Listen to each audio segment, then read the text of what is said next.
Hai Positive People, kita kembali melanjutkan seri pengajaran kita dalam kitab Matius. Kali ini kita membahas Matius pasal 9 ayat 1 sampai yang keempat.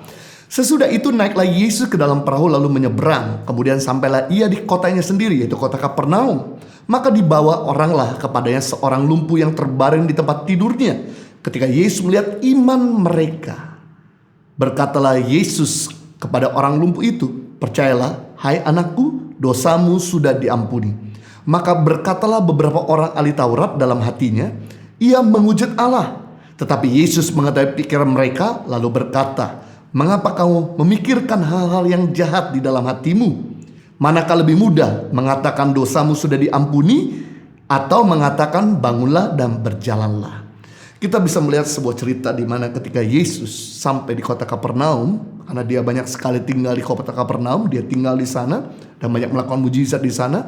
Selama 3,5 tahun Yesus banyak ada di daerah Galilea dan tinggal di daerah Kapernaum, dan Yesus pada saat itu baru nyampe di kota Kapernaum, kemudian dibawalah seorang yang lumpuh oleh teman-temannya. Dan kemudian ketika Yesus melihat iman teman-temannya, langsung Yesus berkata kepada orang lumpuh itu, "Dosamu sudah diampuni." Mendengar bahwa dosanya sudah diampuni oleh orang-orang Taurat, kemudian marahlah mereka dan menjadi gusar. Ternyata orang lumpuh ini bukan cuma lumpuh secara tubuhnya, namun juga rohnya lumpuh. Orang ini bukan lumpuh cuma secara fisiknya, tapi juga secara spiritualitasnya pun dia lumpuh. Yang menjadi perhatian utama Yesus adalah keadaan rohani orang ini. Yesus melihat bahwa kebutuhan kesehatan rohani lebih penting daripada kesehatan jasmaninya. Jadi, jika Allah tidak menyembuhkan penyakit kita atau menyembuhkan penyakit orang yang kita cintai atau orang di sekeliling kita, kita perlu ingat bahwa kesembuhan fisik bukanlah satu-satu yang paling penting bagi Kristus. Yang penting bagi Kristus adalah kesembuhan secara rohani. Kenapa? Karena kesembuhan fisik suatu hari kita akan mengalami kesembuhan total semua waktu kita berada di kekekalan. Tapi kesembuhan rohani sangat penting karena itu menentukan yaitu kita masuk surga atau masuk neraka. Jadi ketika Yesus melihat orang ini, Yesus kemudian menyembuhkan bukan cuma fisiknya terlebih dahulu, yaitu menyembuhkan secara rohaninya. Setelah rohaninya sembuh, maka fisik yang mengikuti. Berkali-kali Yesus selalu mengatakan dosamu sudah diampuni. Baru kemudian Yesus menyembuhkan mereka, membuktikan begitu banyak orang-orang yang masih terikat dengan dosa. Yang dibutuhkan sama orang tersebut sebetulnya bukan kesembuhan fisiknya, tapi kesembuhan rohaninya untuk dia bebas dari dosa. Sekarang pertanyaan, bagaimana untuk kita bisa bebas dalam dosa? Bagaimana untuk kita merdeka dari dosa? Simple, sederhana. Kita perlu belajar berani mengaku. Karena mengaku awal daripada pemulihan. Pemulihan awal daripada terobosan. Roma 10 ayat 10, dengan hati orang percaya dia dibenarkan, namun dengan mulut orang mengaku ia diselamatkan. Berarti kita diselamatkan, kita dipulihkan, kita disembuhkan, kita dibebaskan karena kita belajar berani mengaku. Yakobus 5:16, karena itu hendaklah kamu saling mengaku dosamu dan saling mendoakan supaya kamu sembuh.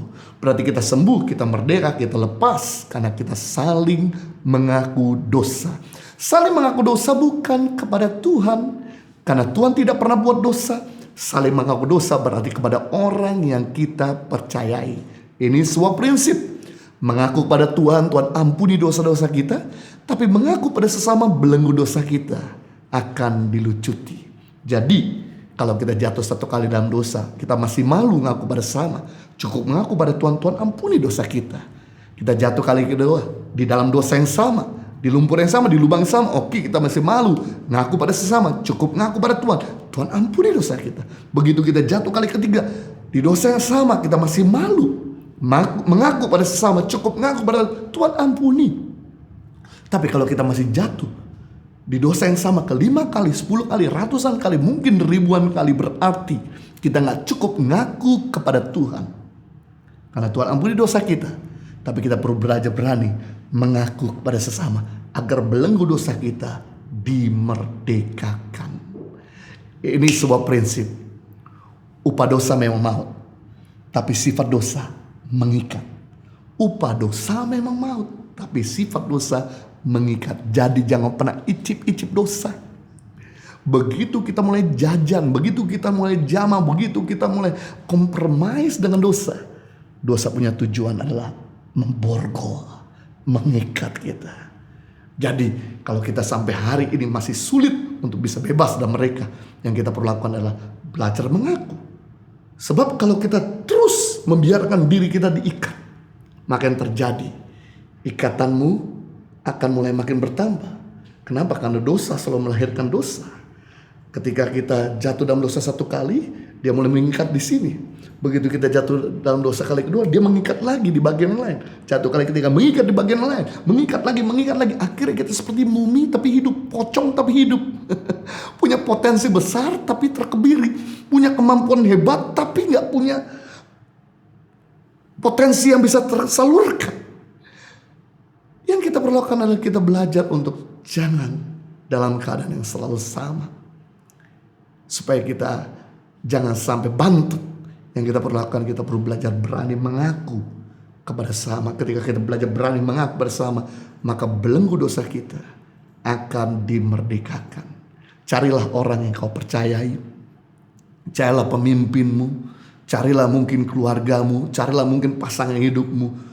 Carilah mungkin orang yang bisa kita bersandar. Artinya mengaku dengan aman. Saya percaya ketika kita belajar berani mengaku kepada sesama, maka belenggu dosa kita dilucuti. Kita akan jadi orang yang merdeka dan kita akan kembali maksimal dalam potensi yang Tuhan berikan. Dan kita boleh ditahirkan dari segala kelumpuhan rohani. Maka yang lain-lain akan mengikuti kita, kesembuhan, berkat, anugerah, kebahagiaan akan menjadi barisan belakang kita. Mari jadilah orang yang sehat secara rohani dan juga sehat secara jasmani. Tuhan memberkati.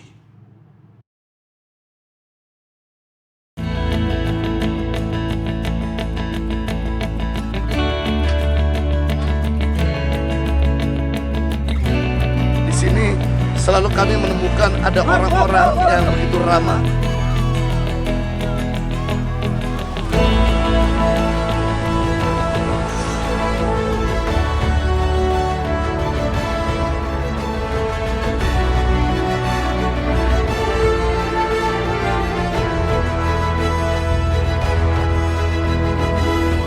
Suka duka, perjalanan tangan pengharapan dalam membangun pendidikan di pelosok tanah air Indonesia.